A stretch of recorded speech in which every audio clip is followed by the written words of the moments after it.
talk to Austin about what's on the schedule? Should I call you? Yeah, call me and I'll set it Go up. ahead and answer. No. And 978. hold on here. Yep, 423 yep, 9056. yep. I've been putting together school department budgets for 30 years. I know that. I've never seen, if you guys stick to this outline and you really, I've never seen anybody take the trouble to explain what you're up against, what's going on with the state, what's Well, going that's on what with this. Austin's gonna try to do. Yeah, not easy. But it can shut a lot of people Yeah. down. Hi, how are you? Nice to meet you. I'm Connor. Yes, I'm Lowell. Oh, pleasure. Yes, I hope you enjoy. I am. And it's John, right? Thanks for coming. How are you? Thank you for the invitation. Of course. Yeah, I hope you guys enjoy. We're just gonna wait a couple minutes for the manager. He's gonna join and just give us a couple of remarks to start off. See if anybody else wants to come.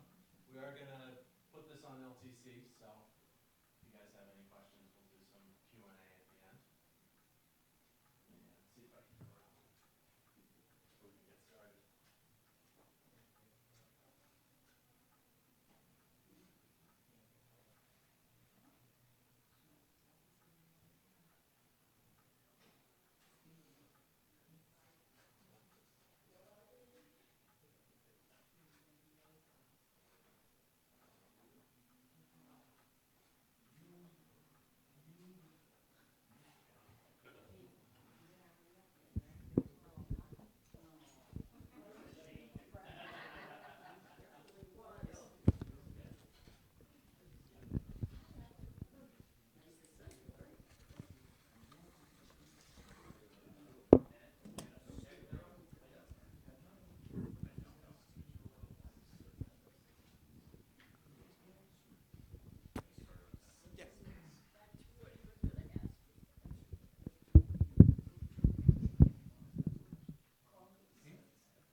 Well, thank you all very much for being here.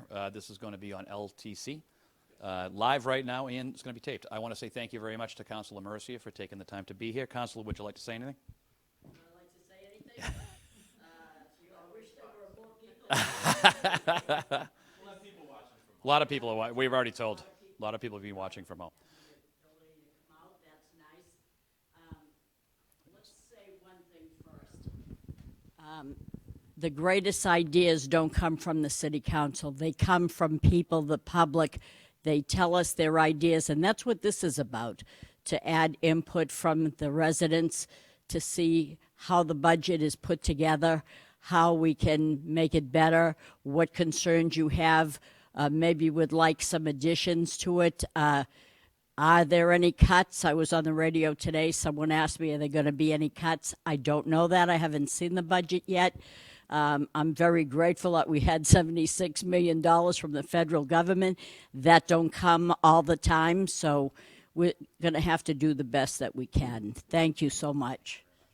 I also want to mention the fact we have Sam Polden from WCAP here, and I know that we'll be talking about that on CAP for the rest of the day and then over into the week. So my name is Tom Golden, city manager here in the city of Lowell. Very excited to be here with our CFO, Connor Baldwin, and our assistant CFO, Austin Ball. So I'm going to turn it over to Austin Ball.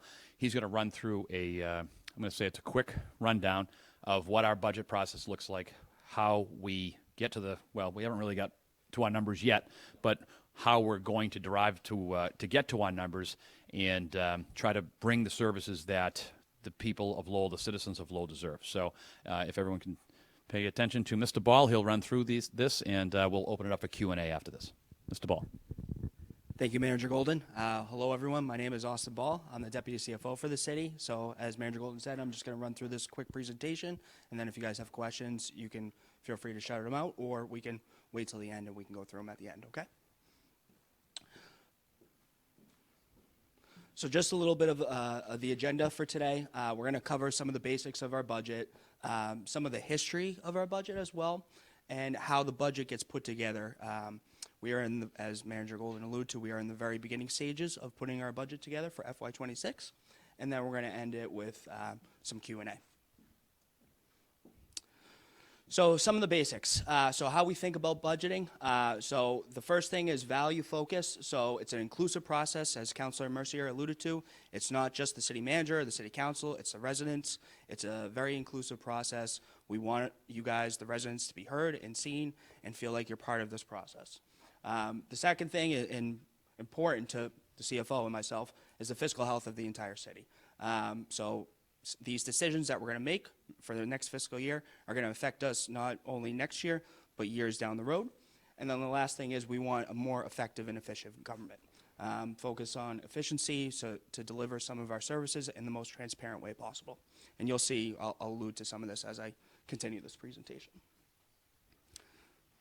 So some of what makes up Lowell spending, so there's a whole different types of a bunch of different funds is what we call it. The general fund is the one that everybody thinks about. That's public safety, that's the schools, that's the treasurer's office. We also have what's called enterprise funds for our parking department, our wastewater department, and our water department. Those are enterprise funds.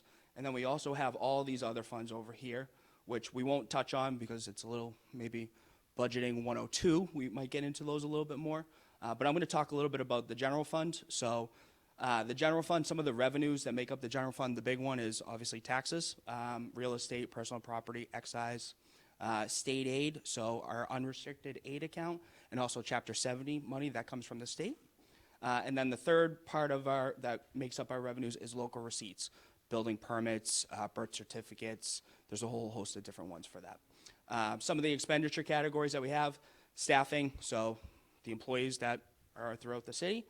The second one is the supplies and services, which we refer to as ordinary expenses. Those are your office supplies, your contracts, etc. And then the third one is special items and capital. So we'll touch a little bit more on capital later. So some of the important concepts of budgeting in Massachusetts. So it's very restrictive, as it's alluded to, and we have to present a balanced budget to the council. We cannot go into a deficit during the budget at any point in time. Part of the budget is also our capital planning aspect of it. We currently do a 5-year capital plan. So we will, from FY26 through FY30, will be our next capital plan that we put forward in front of the council sometime in May. And then the last part of one of our important concepts is, as we alluded to earlier, is our transparency and accountability. So some of the challenges I'll briefly touch on. We have a lot of them in the city being this size, but some of the big ones that we have are our increased debt service costs. So that's part of our capital program, whether that's the high school or any of our localized paving, that factors into that. Our stabilization fund to keep the property taxes low. So this is an important one. Every year during the budget process, we take an amount from stabilization and we use it as a revenue to offset the tax increase that we would otherwise have had to pass along to the residents. We end up paying that back when free cash gets certified, which if you watch the city council meeting on Tuesday, that's exactly what we did. Increase in fixed costs, so that's retirement, insurance. As you know, for a city this size, they're constantly going up. Declining aid from the federal government. So one of the big challenges, as Councilor Mercier talked a little bit about in her opening remarks, was ARPA. So we had about $76 million that was given to the federal government. We have since obligated all of that, which is a great thing for the city. So we will not be returning any money to the federal government, but some of that revenue that we would have otherwise seen is declining. Net school spending for the schools, the Student Opportunity Act, and then we always want to increase our reserves and financial positions within the city. So a little bit about some of the history of how the budget document was put together. So as you can see, back in 2007, there were about 63 pages of the budget document. And then alluded a couple years later to a little bit more of detail, 130 pages, a little bit more in-depth financial analysis in there. And then back in 2017 was our first year that we won the GFOA award, which I'm proud to say we won again for FY25. And then, our budget document, the last handful of years grew to, this big PDF that was 600 to 700 pages, up until last year where we rolled out ClearGov. ClearGov is if you're not familiar with it, it is a software tool to basically be as transparent and open as humanly possible to show at a real time what the budget numbers look like, both on the website and on the dashboard. So a little bit about the budget in itself. So obviously, the city manager and the DPE director, Giovanni, they presented the Lowell Forward, their master plan about a year ago or so. So some of those key items we are trying to incorporate. I shouldn't say we try. We are incorporating into the budget. Obviously, community input. This is our first budget listening session for the community. Last year we did one in May, which was a little later, but we are going to do these a little bit more as we progress through the budget cycle. And then obviously the city council priorities. The city council, as Councilor Mercier said, it's not just the city council making these, but the residents, and we value all of your opinion. And then the way it gets put together is performance and then accounting and reporting. So a little bit about where we currently stand with the budget process. So what just happened, and there's a timeline on one of the next screens, but about 2 weeks ago, we sent out to the department heads a request for their proposals for FY26. They will then take those, they will evaluate, they will factor in any cost increases for their staffing, and they will also factor in any increases for their ordinary expenses, i.e. office supplies or a different contract. They will then in turn submit those back to Mr. Baldwin and myself, and then we will go through it with the city manager and try to present a balanced budget to the city council. And one of the big things that we're starting to drive home to the department heads is to figure out ways to find efficiencies within your operating budget. So, that may be where it's more cost effective to contract it out instead of having a person, or instead of contracting out a service, vice versa. And it's important to note, as it alludes to in here in the Mass General Law section here, that the budget gets formed at the department level aspect first. Then it comes to the city manager and Mr. Baldwin and myself, and then we decide what is going to happen with the budget. So as I said, this is a little bit about how the budget gets slated out. So you can see the first part of our budget process starts all the way back in about a month ago in January, when the governor releases her budget for the state for FY26. The next thing that happens, as I just said, was we will then send out the instructions to the department heads.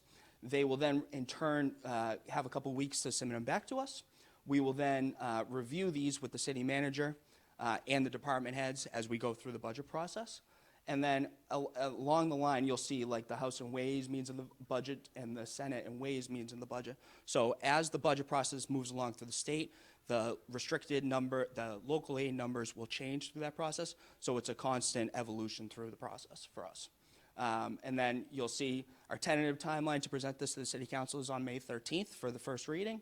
And then the public hearing, which is everyone thinks of as the budget night, which will be tentatively scheduled for May 27th. And then July 1st, the FY26 budget will begin. So does anyone, before I keep going, does anyone have any questions so far? Okay. All right. So a little bit about property taxes.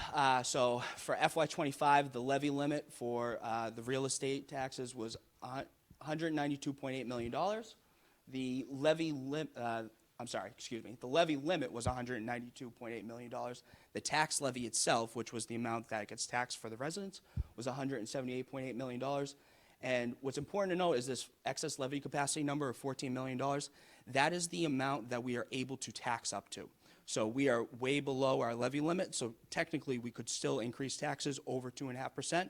But as a administration, that's not something we want to do. We want to ease the burden as much as possible on the residents. Austin, I'm gonna maybe jump in to come back a little bit on some 101. I know there's a lot of technical terms here, and for the folks that are here today and maybe anybody who's watching at home, We just want to make sure that everybody understands these concepts of the levy, excess levy capacity, appropriations. These are terms that we're very familiar with, but I wouldn't imagine that the average individual may necessarily understand what exactly this all means. So just to back up a little bit, the tax levy is the aggregate total of all of our property taxes. So the taxes that I pay on my house, every individual pays on their real property, real estate, as well as personal property. So that's taxation on essentially anything that's attached to the ground that a business may own, machinery, etc. These are governed by state law, the way that we tax real and personal property.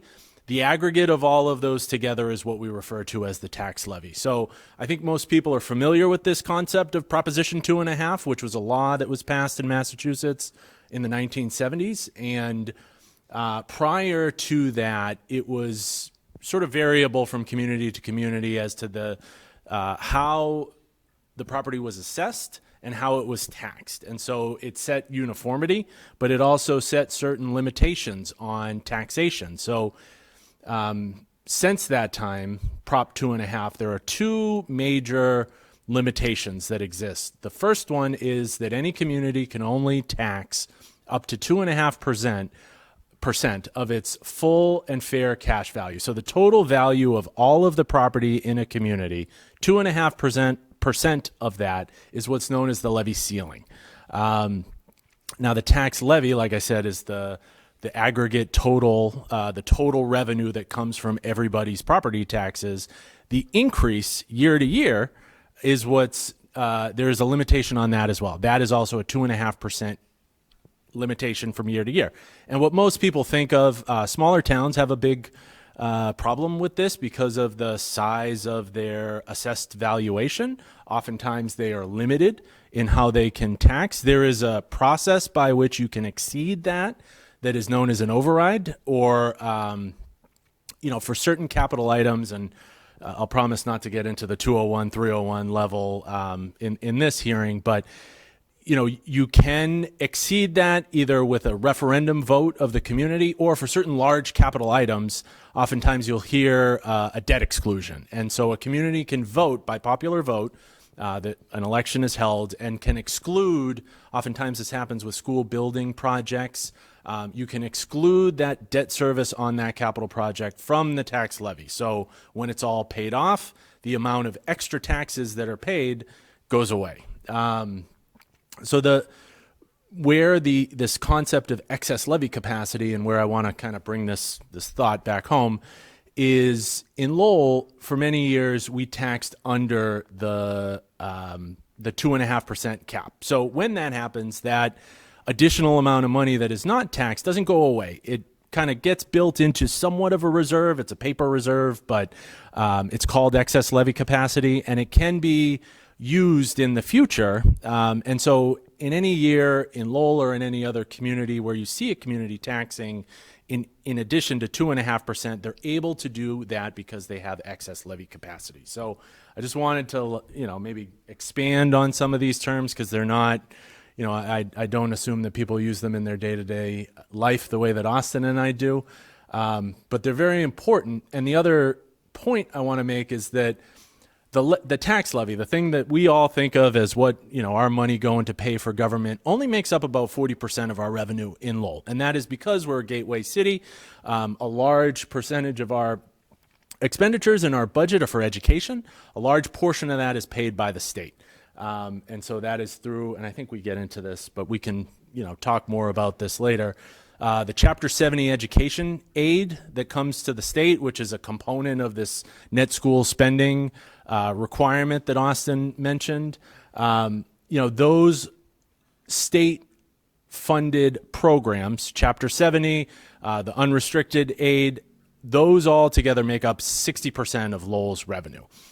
So most smaller towns, that it's either flipped, or the tax levy as a percentage of the total revenue is much higher. But in Lowell and in other gateway communities where the state funds education at such a high level, our amount of the tax levy going towards these items is less. The state helps to fund education, and then the other component of the revenue comes from local receipts, which, as Austin mentioned, is the aggregate total of everything else that gets paid for, fines, fees, permits, anything that you can imagine you come to City Hall and make a payment for, those we call local receipts. So I'm sorry to interrupt you, Austin. Keep on going. So a little bit about how Lowell kind of fits into the average tax bill compared to the state. So as you can see here, the average statewide tax bill is about $7,700. For Lowell, it's just above $5,500. So we are a little bit below, we are significantly below the state average. This is actually this graphic here, if anybody's interested at home. This is a graphic that's on the DLS website, which is on mass.gov. You can just simply just Google average single family tax bill, and you can play around with it to see, and there's a little thing you can go back to years, and you can also go and see other communities as well. So you can see Lowell's average single family assessed value is approximately $480,000. And then you can see a little bit, it gives you a little history down here of the top 10 highest paid tax bills in the state, and then the bottom 10 as well, those communities. So we'll talk a little bit about the Lowell High School project. So this summary was at our last SBC meeting, which took place in December. As you can see, the total project budget for the high school is $381.9 million. One of the big things that we're watching right now is the construction contingency. As you can see, there have been some change orders, some pending change order requests. We still have currently $10 million remaining in that contingency account, pending those change orders, but that is something we are actively watching with our OPM, which is ScanScott, on this project. And then some of the last slides that we have here is a little bit about the ARPA program that we had. So as you can see, when the program started back in 2021, our spending numbers were significantly lower, and then they start to spike as we get closer to the obligation deadline. The obligation deadline was 12/31 of 2024.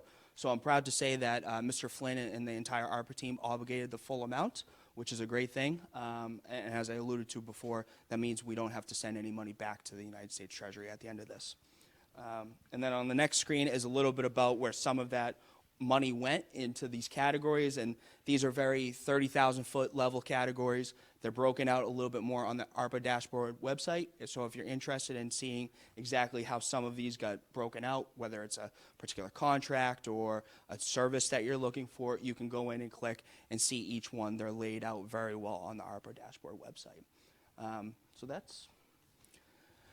So a little bit about how to engage. If you have questions about the budget, or you want to reach out to gather information, or you want to send me some ideas that you have for the budget, my email address is here. It's aball@lowellma.gov, or you can call the city manager's office. It's 978-674-4402. And again, there's a little bit here more about this actual recording will be on LTC at some point, and the public hearing for the budget will be, as I said earlier, we're shooting for May 27th. Which will be in the City Council chambers at 7 o'clock. So that concludes our little presentation. So we'll open it up to some Q&A. And if anybody has any questions or, yeah. Please. I think we'll microphone around so they can hear us at home. All right, did I understand correctly? So state aid is not a number that you know right now. It's not like the governor's budget. It is a number that we know, and to maybe talk a little bit about the process, we know it as soon as the governor releases her budget. And in this every year, it's set by state law when the governor has to produce a budget. That gives us a preliminary look. What I think Austin means, and what is exactly true, is that number changes throughout the process, because the governor's budget is just the beginning of the state process. It goes once the governor releases it, it goes to the House of Representatives. They produce their own budget. Most of the time it's different. And they oftentimes will make changes to those major accounts that we're watching, the unrestricted general government aid, which is what we use to pay for everything other than schools, and then the Chapter 70 account. So once the House agrees on their budget, and it's important to remember the timeline here because that's usually about April, May, then it goes to the Senate, and the Senate will take a look at it. They will release their own budget. There is more often than not changes that are recommended by the Senate. And if those two budgets are far enough apart, there will be appointed a conference committee that they will take. Usually it's the chairman of or chairperson of Ways and Means from either chamber. They'll stick them in a room together and they have to agree on a number that gets sent back to the governor. Now, for the last several years, the state has not approved their budget until after July 1st. So at that point, we're already recommending our budget at the local level. You know, the further into the process it goes, the more sure we are about the numbers, but there's also always this sort of potential for change in the end. And then once that budget gets finally approved by the governor, then we know those numbers are locked. And I know for yourself, there's a interest in the library funding, and that is another component of the cherry sheet. So that's what in the business we refer to as these local aid accounts. They used to, many years ago, be released on a rose cherry colored piece of paper, and so we still refer to them as this. The Chapter 78 funding, which is what goes to the library, that the trustees and that we refer to as library state aid, that's one of those cherry sheet accounts, Chapter 78 aid. That usually doesn't change as much, but for a community like Lowell, in the past few years, I can think of instances where the number in the final budget, it's usually higher for the school account. But and we haven't gotten into the particular issues too deeply, but the charter school reimbursement is a particular issue for Lowell. And by issue, I mean it fluctuates, so it's hard to get a handle on. And that's something set at the state level. So there are a number of charter schools in Lowell. The one on Middlesex Street up until recently was expanding grades at a sort of grade per year level. They find, because they built a high school as part of the charter schools. And what happens, I'm going to get into it a little bit, but there's a lot more to know about this. When a child leaves a public school to go to a charter school, there's a reimbursement formula that's set by state law. The district will receive 100% of the per pupil cost in the next year that they leave, and then it declines to 75%, 75%, and I think 50%, and then it's over. But all of that presumes that the account at the state level is fully funded, and that doesn't always happen. So these are challenges that sometimes happen later in the process, and that's what we mean by we don't necessarily know everything. And because it makes up such a big component of our revenue, that's why we have jobs, because we're always on top of that. So may I ask one other question? All right, so it's about, I know that the ARPA funding was obligated, but when does it run out? Good question. So there were two deadlines with ARPA. There's an obligation deadline that is passed, 12/31/2024, and then there's an expenditure deadline of 12/31/2026.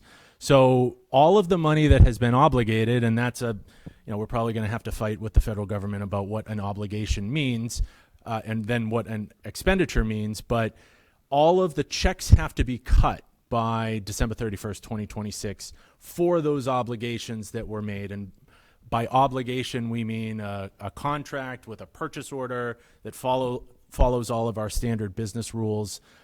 They will all have had to have been cut by the end of the calendar year 2026. So we have 2 years to make all of those payments, and we feel pretty good about doing that, and have a high level of confidence at this point. So positions that were ARPA positions won't be affected in this budget? No, and that's an excellent question, because there are some positions, and there are some in the library, that were funded by ARPA, and the Bookmobile program was an ARPA-funded program. Those positions can be funded up to the end of the expenditure deadline. We learned a lot about this in how to encumber those funds, and through these contractual arrangements with the different agencies called interagency agreements, that counted as an obligation for purposes of the U.S. Treasury guidelines. So those individuals that are on the Bookmobile program, but in other departments that were funded by ARPA, we can continue to fund them up until 2026. However, that does present a challenge for the city that we need to be conscious of, as to what do we do after that. And are these programs something we want to continue? Obviously, we have the time to test them out as a pilot. I would argue that the Bookmobile program has been a success and is something that we would want to evaluate as to continue. But there are others. The one that comes to mind is the substance abuse program in the health department. So in a gateway community like Lowell, we have suffered, from the opioid crisis and have tried to mitigate that by bringing on staff in the health department in their substance abuse division, which, prior to 2006 or 7, the health department did, they did shots, clinics, school nurses. This whole substance abuse prevention is a new, it's sort of a new program for the health department, and we've been able to get some state and federal grants other than ARPA, but we used ARPA to bring in clinicians. We've funded an expansion of what we call the co-op team, which is a partnership between the Lowell Police, Lowell Fire, and our homelessness prevention coordinator. Some of the clinical nurses that are part of that program will have to evaluate either other funding sources, so either other grants, and there are many of these that are available that we're going to pursue, but do we want to build them into the tax levy? And that is something that we're going to be evaluating over the next 2 budget cycles. Thank you. Thank you for the great question. Anybody else? Oh.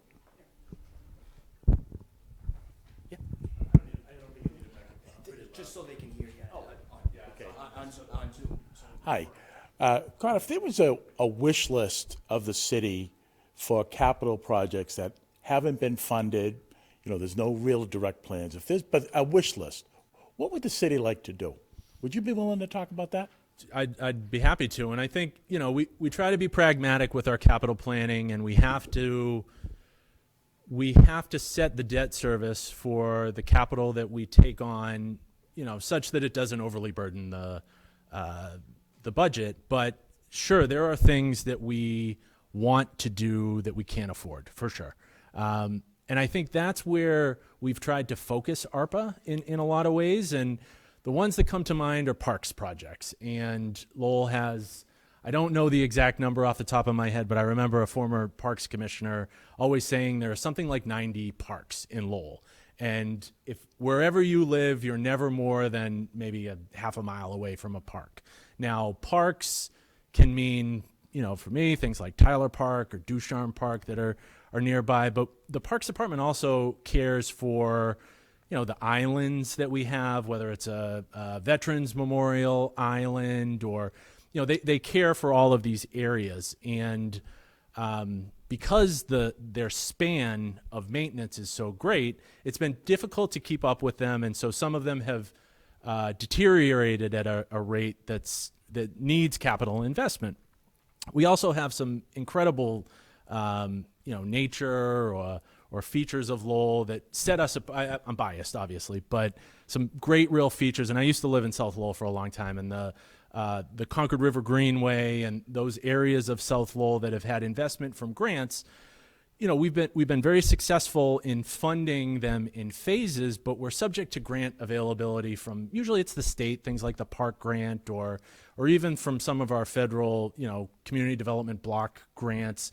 We can use them, and we can only get so far over a period of time. If we had unlimited capital resources, we could make a real dent in those parks. And I think that's where, so this is one, and I have a couple more, but we would be able to make a bigger investment in our parks. But we've been able to use ARPA. $8 million of the ARPA funds was towards this neighborhood improvement park program. So you haven't seen any of this work yet because we've been getting it under contract. We've been working with architects and engineers to design the improvements. But over the next 2 years, there's going to be $8 million invested in parks throughout the city that's going to make a real difference in quality of life. And the reason why that was was an ARPA eligible expense is because, as we all remember, during the pandemic, everybody was inside. And if you can remember that time, it's a long time ago now, people would just go outside to the parks because it was the only place you could safely convene with other people. And so, it was an eligible expense under the Treasury guidelines, and we've put a lot of money there. But I think other than parks, the school facilities are something that we put an annual capital allotment into, but there's 29 schools in Lowell. They all were built, not all of them, but a lot of them were built in and around the same time. So they're starting to deteriorate at a similar schedule. And we've been, again, successful recently with securing grants and working with our partners at the state level, the Mass School Building Authority and their core program at the high school, which is our biggest capital investment right now.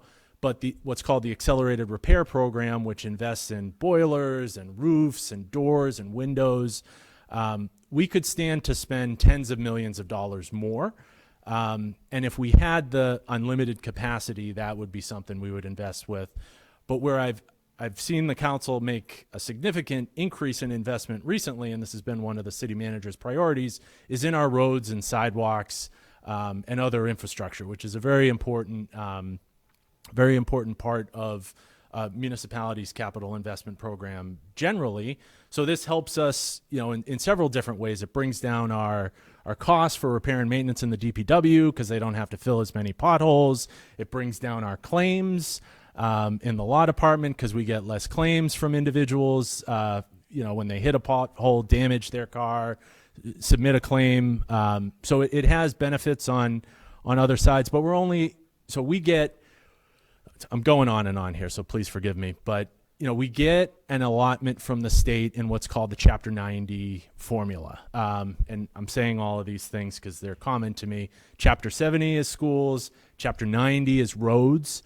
But it's applied by a formula across all municipalities. So the governor will often allocate $200 million. I think that's the number for the last several years for the whole state. And then depending on how many paved miles of roadway you have in your community, you get a pro rata share of that dollar figure. And that for Lowell translates to $1.8 million, which may seem like a lot of money, but it's not when you're paving roads. And that may get you a couple of miles, but we have 250 some odd miles of paved roadway in Lowell. And so we could never spend too much money on fixing our roads. There's a lot of rivers in Lowell, a lot of canals in Lowell. Those all have culverts and bridges that span them, and those are very, very expensive to fix. So that's a great question, and I could go on forever about this, but there's no shortage of things we wish we could invest in, but we're limited by, and I don't mean this in any kind of derogatory way, we're limited by the budget. We're limited by state law in how much we could spend at a maximum. But we're limited by the community we live in and the residents' appetite and ability to pay those taxes. And that's what we do. So thank you for the question. But you can dream, right? You can dream. And connected to that, how about for water infrastructure? If you look at the water department, the infrastructure, obviously there's tremendous amount of federal money that's been coming in to help us. It looks like Congresswoman Trahan is really helping the city get CSO related funding, and that's good. Any comments on just the infrastructure for the water department? Sure. That's a very timely question. So in the FY 2025 budget, the council appropriated $175 million for sewer. I'm sorry, could you repeat that? Sure, of course. So in fiscal year 2025, the city council appropriated $175 million to meet our compliance. So the city of Lowell is under a consent decree from the EPA related to CSOs, combined sewer outflow discharge, which is when Lowell is a very old city. In many areas of the city, we have a single pipe where the drainage, so the runoff from the drains, and then the sewerage from homes goes into the same pipe. And so during the summer months and very heavy rain periods, it overflows and it can discharge in the streets. Where my father-in-law used to live, he sometimes would get discharge into his basement, but it can also discharge into the river. And that's a public health issue that we need to deal with. And so in order to meet certain benchmarks to comply with the order from the federal government, we have this capital program. We're going to do a ton of, and I'm not an engineer. Aaron Fox from our wastewater treatment plant is excellent and does an excellent job explaining this. So he's the one that could give the full explanation, but we're going to spend a lot of money to do it. And we're on a schedule to start doing it very soon. So they're already designing these improvements, and what's called the Humphreys Brook sewer, Humphreys Brook area, which is Centerville, essentially. It's, from Drakeit down to the river. They're going to have to dig up some of the streets and install new pipes so that you can essentially separate the rain runoff from the sewerage, which, in a new community, they would never put a single pipe. But because Lowell was developed, hundreds of years ago, that was what they did then. And so that is something that we need to make a big investment in. As well as, we're currently making significant investments into the plant, which, the Lowell Regional Wastewater Utility services some of the towns that surround the city. They pay an assessment to us. They send us their sewerage. We treat it at the wastewater treatment facility. And then after it's treated, the clean water goes into the river. And there's a process that's interesting if you're into that kind of thing, that, involves chemicals and, I'm not an engineer, but they do it right. But the improvements to that facility will help that process. And then you asked about the water utility as well, which is a separate operation. It's on the other, the sort of up by the bowling alley, Pawtucket Boulevard. We're making significant investments into that facility as well, and just did a new redundant main down the Pawtucket Boulevard. But to your point, there is a lot more that could be spent, but it's limited by, and we operate, as Austin mentioned, those utilities as enterprise funds. So it's different than the tax levy in that the taxes don't fund those operations. They're funded entirely by the ratepayers, which, from a lay person standpoint, those are essentially the same people. You just pay that. So when you get your quarterly water bill, it includes a rate for water, a rate for sewer, and your trash is on there as well. But that amount you pay in your rate goes to fund the entirety, personnel, so all of the salaries and wages for the water and wastewater utility, the ordinary expenses, so repair and maintenance, gas for the trucks, office supplies, equipment. They use a lot of equipment, all of those things, as well as the debt service on their capital. So anytime we borrow money to make improvements to the water or sewer utility, the dollars from the ratepayers and the revenue from the user charges goes to pay for those individual debt service costs. But we did use some of the ARPA money for some water and sewer infrastructure projects. The big single project is the Douglas Road storage tank. What happens in that area of the city off of Rogers Street is that, same, like I said, it's an SSO. It's a little bit different than a CSO. But during heavy rain periods, people get back up into their homes. Sometimes it'll flood the streets in the summer months.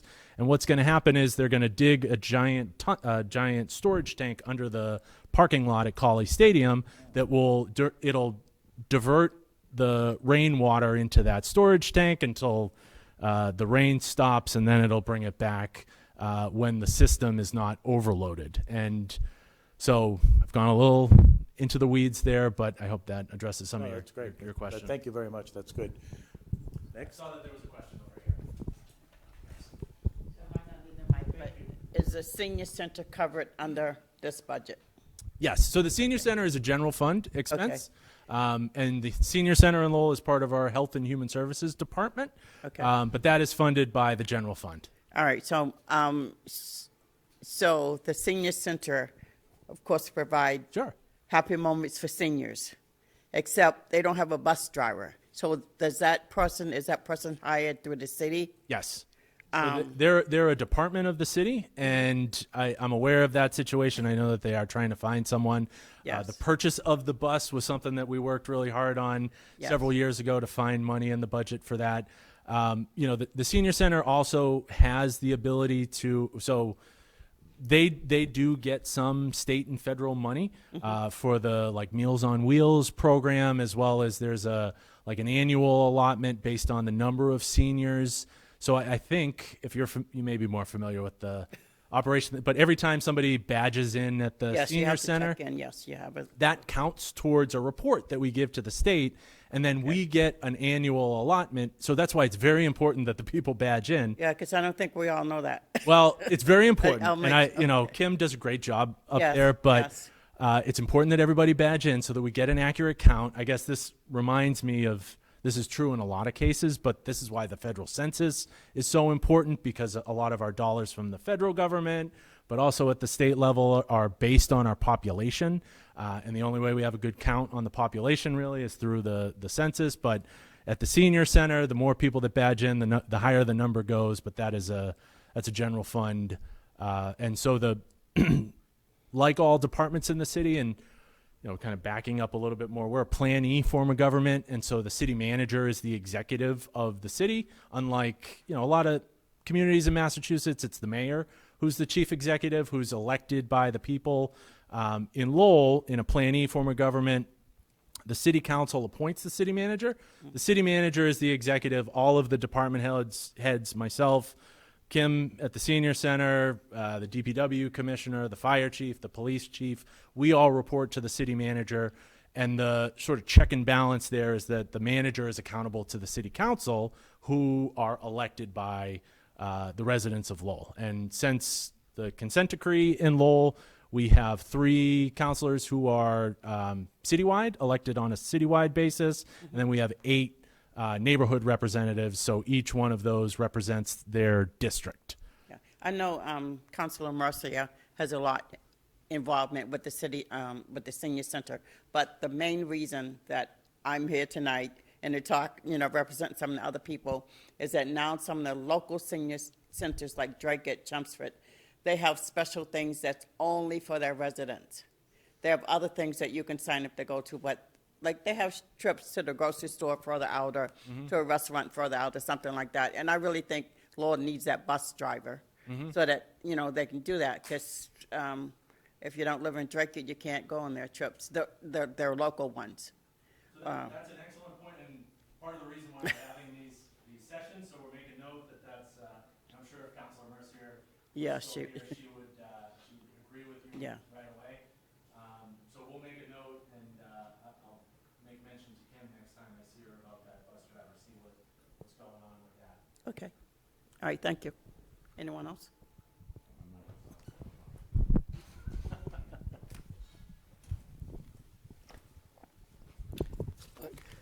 First, I want to commend everybody involved with setting up this listening excursion. I think it's great that we're able to have so much input before the public hearing. All too often, by the time we have a public hearing, everything is already set, and we're just being told this is what it is. And so whoever came up with this, bravo, bravo. I'm a little disappointed by the number of people, but I know there'll be many, many more people as we get closer to May, and we'll certainly do our part to get the word out. But listening to people's concerns and suggestions, I'm just wondering, with everything we hear in the news right now about executive orders stopping federal programs and stopping federal money, do we have any idea what the impact is going to be for Lowell? And once we know what that is, it might even involve that bus driver. I don't know. Is there anything we can do to help you mitigate that? So, thank you, Mr. Bolton.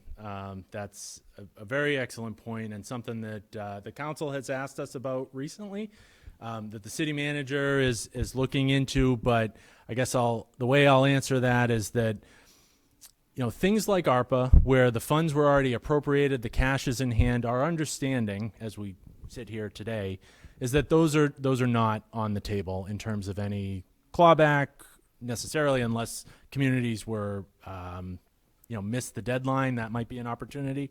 But that this would be sort of prospective, looking at future grants. But for a community like Lowell, that is very important. And what I mean is we touched on a little bit about some of these other funding sources that make up our budget, but things like the Community Development Block Program, the other federal programs that flow through the Planning and Development Department, and the health department to some degree, the police department. These are federally funded. So, most years the CDBG money goes into parks projects. It goes into funding for nonprofits. So the nonprofit sector has a lot to lose by any perceived federal action. Our partners in the nonprofit sector, like CTI, and all the others that, do such a great job for the community. A lot of times they apply for grants from us that are funded by the Community Development Block Program. The other major programs are the Emergency Shelter Grant Program, which will go to fund some of the homelessness prevention, food pantry, those kinds of services. CDBG is also a major funder of some programs at the senior center, and so we've reached out. Actually, Congresswoman Trahan's office proactively reached out to us as soon as this information sort of came to the forefront, and they're actively seeking input. It's important to hear from all of you, and to direct that information either to us or to the Congresswoman's office. She is our advocate at the congressional level and has done a lot for us to date, but holding on to those programs, and I'm sure there's a lot more that I'm not thinking of, but those are very important programs that we want to fight to keep going. Gateway communities in Massachusetts, us, Lawrence, Chicopee, Worcester, the others where we don't have a ton of the tax levy is not the major component of the revenue. We make it work with these grants, and losing them would be a major hit to our operation. So very good point. Advocate to your elected officials, whether it's the Congresswoman or the Massachusetts senators, to continue those programs because of how valuable they are to us at the municipal level, but also to the members of the community. Thank you. I got one more. Please, we got time. Gentlemen, can I ask you, what's the hardest part of the city budget to manage? There's some parts of the budget that kind of year in and year out are just really a struggle for, cost growth or just in general. There's some parts of the city budget that you really, really struggle with that keep you up at night. Yes, those are what we refer to as our major challenges, and so health insurance is a major cost driver.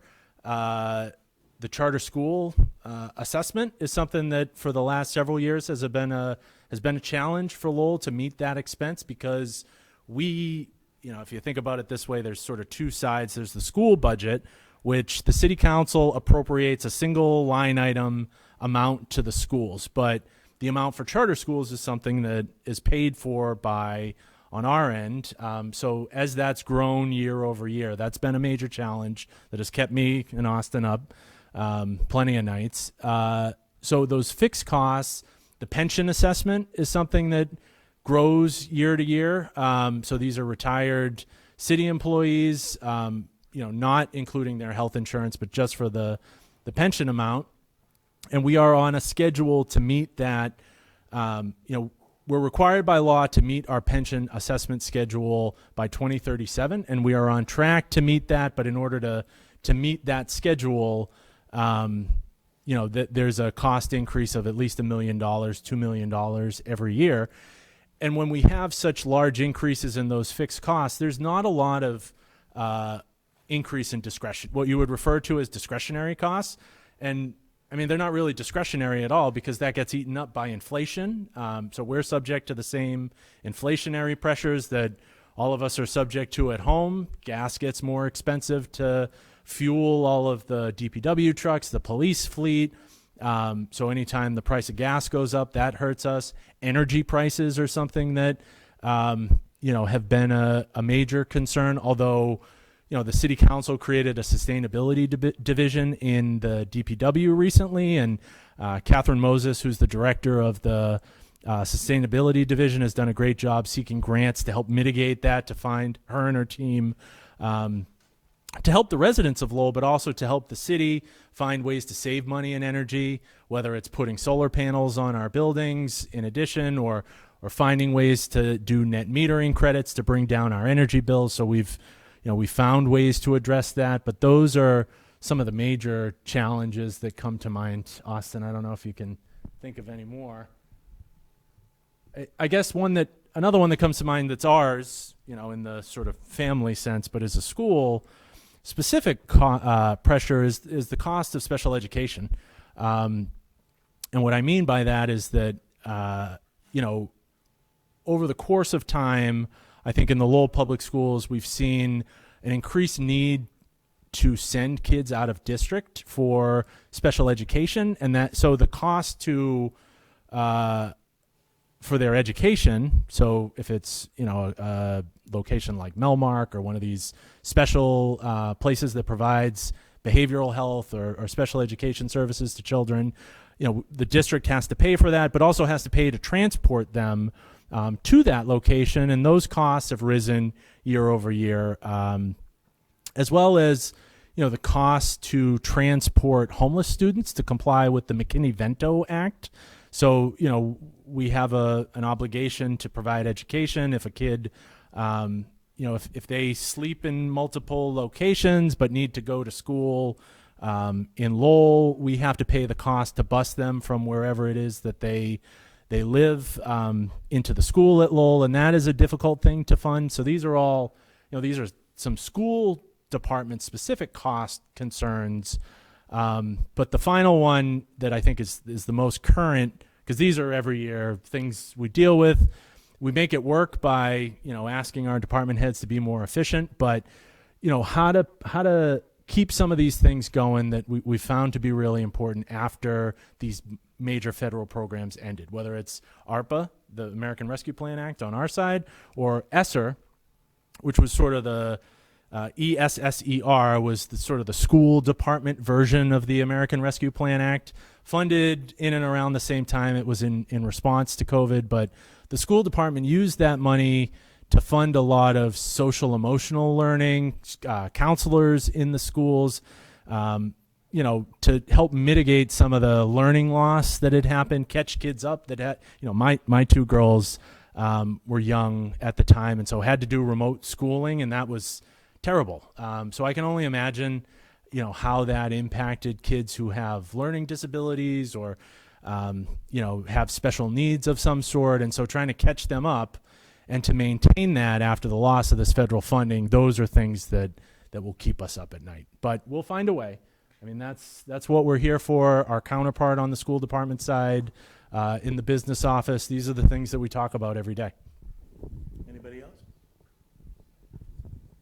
Okay, well, I guess we'll wrap it up. Really great, love, even with the low turnout, great questions. Thank you so much for joining us. Thank you to Austin for the great presentation.